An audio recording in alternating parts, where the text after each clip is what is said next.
కాబట్టి బతికున్నప్పుడు కానీ చనిపోయినప్పుడు కానీ కాంగ్రెస్ పార్టీ పివి నరసింహారావుని అనేక రకాలుగా అగౌరవపరిచింది. అటువంటి వ్యక్తిని అటువంటి ఇంటలెక్చువల్ని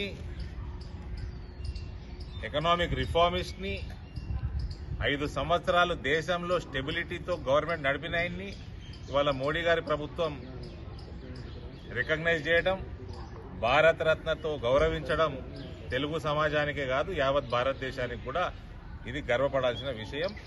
మనస్ఫూర్తిగా ఒక తెలుగువాడిగా ప్రధానమంత్రి నరేంద్ర మోడీ గారికి ధన్యవాదాలు తెలియజేస్తా ఉన్నాను. పివి నరసింహారావు గారు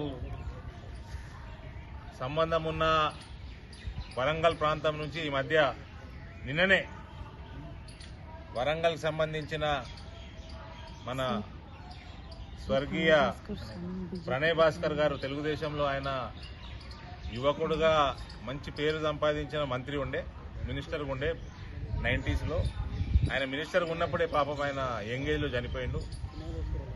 ఆయన వాళ్ళ అబ్బాయి అభినవ్ భాస్కర్ నిన్న కిషన్ రెడ్డి గారి ఆధ్వర్యంలో భారతీయ జనతా పార్టీలో చేరడం జరిగింది. Is a corporator also from Warangal corporation. మంచి భవిష్యత్తు ఉన్న అభినవ్ భాస్కర్ గారికి బీజేపీలో కూడా స్వాగతం పలుకుతా ఉన్నాను. ఇవాళ నా పక్కన ప్రెస్ మీట్లో ఉన్నారు ఆయన. కాబట్టి